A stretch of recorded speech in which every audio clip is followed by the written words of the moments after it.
Assalamualaikum warahmatullahi wabarakatuh. Apa kabar hari ini, mahasiswa, mahasiswi semuanya? Salam sejahtera, Om Swastiastu, Namo Buddhaya, salam kebajikan. Semoga semuanya sehat walafiat hari ini dan seterusnya ya. Semoga keluarga kalian pun juga sehat juga. Oke, baik. Hari ini Bunda akan melanjutkan pertemuan yang berikutnya. Ini untuk pengantar manajemen yang pertemuan yang ke-8 ya. Merencanakan aktivitas kerja.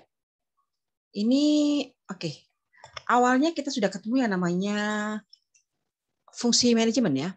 Apa saja fungsi manajemen itu? Ada planning, organizing, leading, dan controlling. Ini kita kembali akan menjelaskan mengenai apa itu planning. Planning atau perencanaan merupakan fungsi manajemen yang melibatkan penetapan tujuan organisasi, penentuan strategi untuk mencapai tujuan tersebut, dan pengembangan rencana untuk mengintegrasikan serta mengkoordinasikan kegiatan kerja mereka.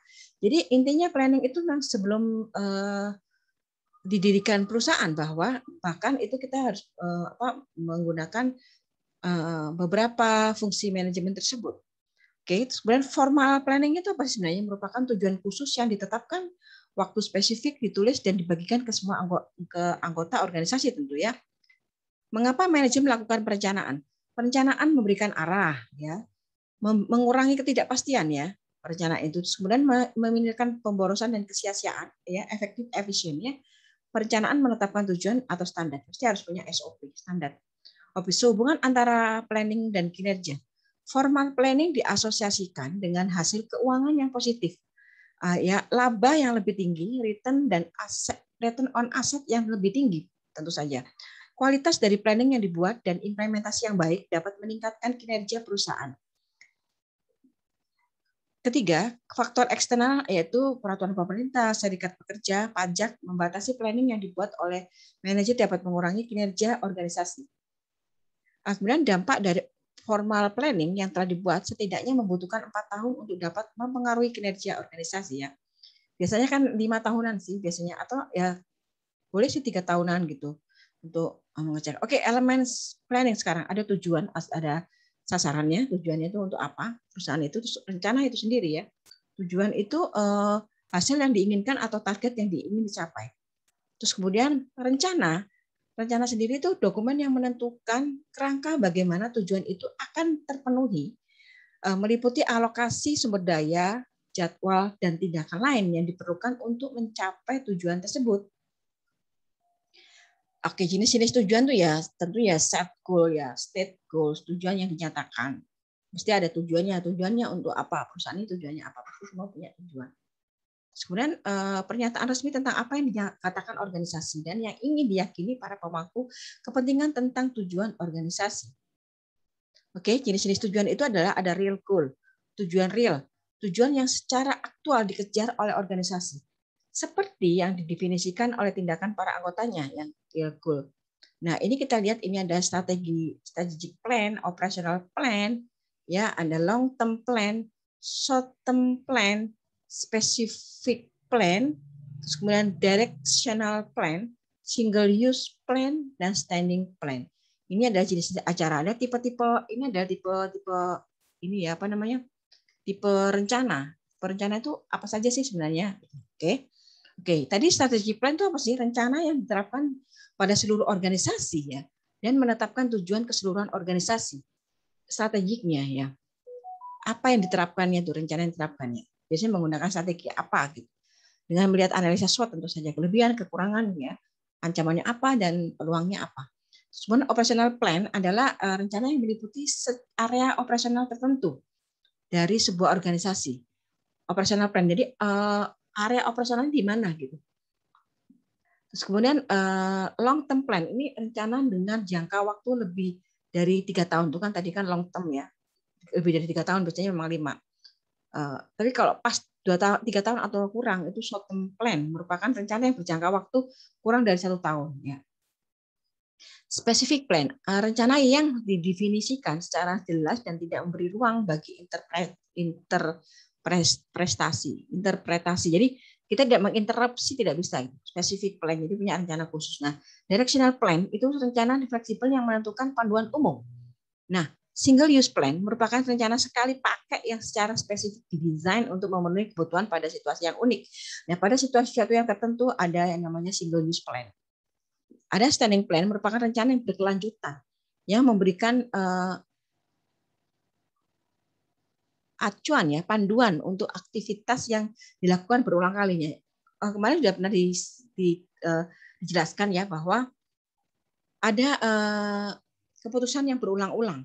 Itu keputusan yang karena memang terjadinya berulang-ulang seperti yang bisa berulang-ulang ya. Misalnya contohnya kemarin itu Bunda contohkan bahwa maksudnya pengiriman itu tiba-tiba harus dirubah. Salah gitu, salah pengiriman karena persepsinya berbeda. Padahal itu persepsinya sudah terjelas jelas gitu, ada kuantitinya apa, ada beratnya, weight-nya berapa gitu. Tapi customer itu ini apa namanya tidak mengerti lah. Kita menggunakan dulu yang standing plan dulu. Yang misalnya kalau misalnya dikembalikan harus dibalikan lagi sesuai prosedur ya. Tapi kalau misalnya dia tidak mau kayak gitu ya, berarti harus pakai single use plan ya. Seandainya dia tidak mau ini, padahal itu sudah aturan gitu misalnya, udah aturan memang harus diikutin.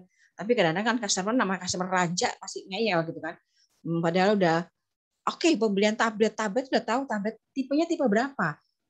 Atau misalnya ada kesalahan misalnya, standing plan itu single use plan itu dikeluarin ketika memang itu kesalahan pada perusahaan. Perusahaan tidak memberikan jabaran yang lebih lengkap. Penjualannya hanya tablet gitu ya. Tablet 5 inch atau 3 inch gitu. 7 inch waktu itu ada 7 inch. Nah, sekarang kalau misalnya tidak ada inch-nya berapa misalnya, kesalahannya sini, ya mungkin itu ada pakai single use plan. Jadi karena sekali pakai saja. Jadi nggak boleh terus-terusan. Kalau terus-terusan itu karena memang udah kebiasaan.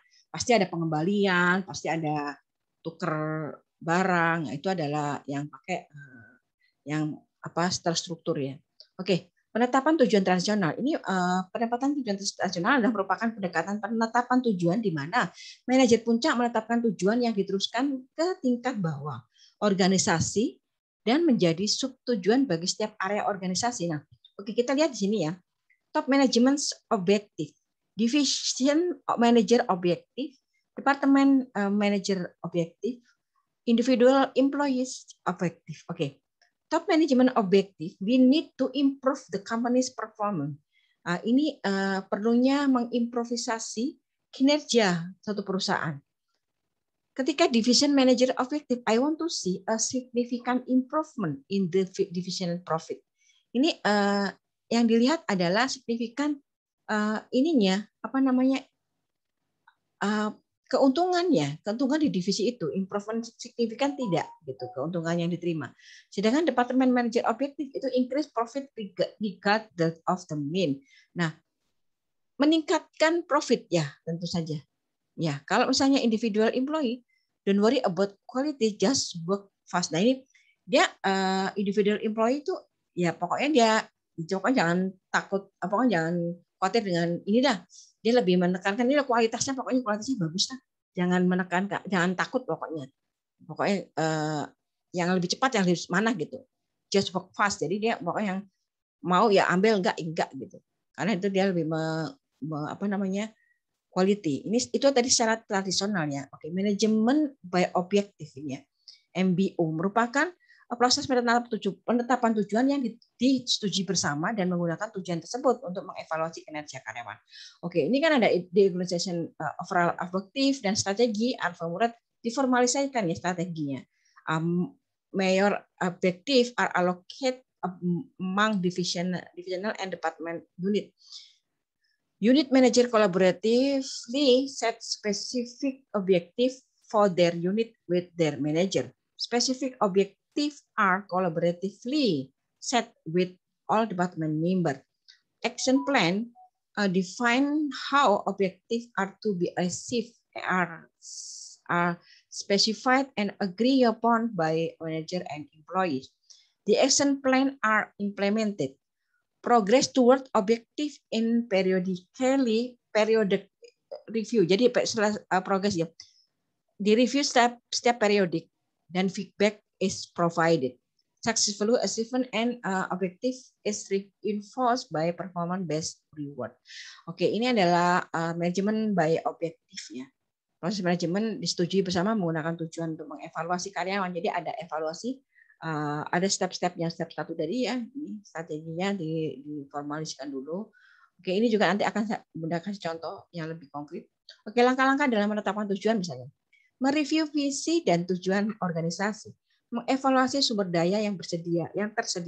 Menentukan tujuan secara individu atau dengan masukan dari pihak lain. Menulis tujuan dan mengkomunikasikannya kepada semua pihak yang perlu tahu, mereview hasil apakah tujuan telah tercapai. Oke, mengembangkan rencana sekarang. Faktor kontingensi dalam perencanaan, tingkatan organisasi, ketidakpastian lingkungan, namanya komitmen masa depan. Oke, di sini ada strategic planning, ada operational planning ya. Top executive, middle level manager, dan first level manager. Oke, strategic planningnya itu yang buat strategi itu top ya eksekutifnya. Top eksekutifnya yang membuat. Nah, kalau middle level manager itu masih bisa sih tapi sedikit porsinya. Baru dia namanya middle, dia akan sedikit bisa memberikan masukan untuk strategiknya. Kemudian first level manager otomatis dia operational planningnya itu. Oke, pendekatan ini pendekatan terhadap perencanaan nih sekarang. Oke. Departemen Perencanaan Formal merupakan sekelompok spesialis yang hanya bertanggung jawab membantu menulis berbagai rencana organisasi. Nah, rencana dikembangkan oleh manajer puncak yang kemudian diturunkan melalui tingkatan organisasi top to down. Nah, itu di mana ini departemen perencanaan secara formal melibatkan banyak anggota organisasi dalam proses perencanaan. Rencana tidak diberikan ke bawah dari tingkat atas ke tempat berikutnya, melainkan dikembangkan oleh anggota organisasi pada berbagai tingkat dan unit kerja yang beragam untuk memenuhi kebutuhan khususnya. Ini ya, banyaknya melibatkan banyak anggota organisasi dalam proses perencanaan ini. Ini departemen. Oke, ini biasanya para spesialis ya, kelompok spesialis itu dikumpulkan kayak tim-tim gitu ya, tim khusus gitu. Oke, ini aja ya, ini pendekatan terhadap perencanaannya, mengembangkan perencanaan tadi. Oke, langkah-langkahnya. Oke, ini akan kasih contoh selanjutnya. Nah, ini tujuan secara tradisional tadi ya. Ini jenis-jenis rencananya, tipe-tipe rencana tadi. Oke, ada specific plan, ada single use, the one real. Tujuan pasti ke arah tujuan ya semua. Rencana dibuat ya karena kita ke arah tujuan juga. Tujuannya apa? Kita supaya tujuannya tercapai, efisien dan efektif. Tentu saja tidak terbuang sia-sia ya. Mengapa manajer melakukan perencanaan? Tentu saja. Kalau punya manajer tapi nggak mau melakukan perencanaan ya, berarti 4 fungsinya tidak dibuat dengan baik, gitu kan? Jadi ya, ini baru hari ini adalah merencanakan aktivitas kerja. Oke, baik. Mahasiswa-mahasiswi semoga lebih paham ya. Ini pengulangan aja perencanaannya, lebih dalam perencanaan. Kalau tadi kan kita awal-awal kita jelaskan mengenai secara global perencanaan, tapi kalian sudah belajar mengamati organisasi. Semua organisasi kalian amati, terus kemudian kalian tuangkan planningnya apa sih? Planningnya semua misalnya dari penentuan lokasi, pokoknya planning apa saja itu. Tujuan juga ya, kalau ini belum karena kalian mengilustrasikan sendiri, belajar hanya untuk belajar ya silakan saja planning apa saja. Yang pasti kalian bisa menempatkan planning itu seperti apa. Planning itu awal dari planning. Setelah planning jadi mengorganizing, kemudian leading, kemudian baru controlling. Oke, terima kasih mahasiswa-mahasiswi. Semoga bisa membantu untuk belajarnya. Semangat belajar ya.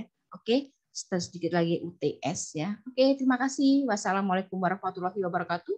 Salam sejahtera, Om Swastiastu, Nama Budaya, salam kebajikan. Oke, bye. Bye. Sampai ketemu. Salam sehat untuk keluarga.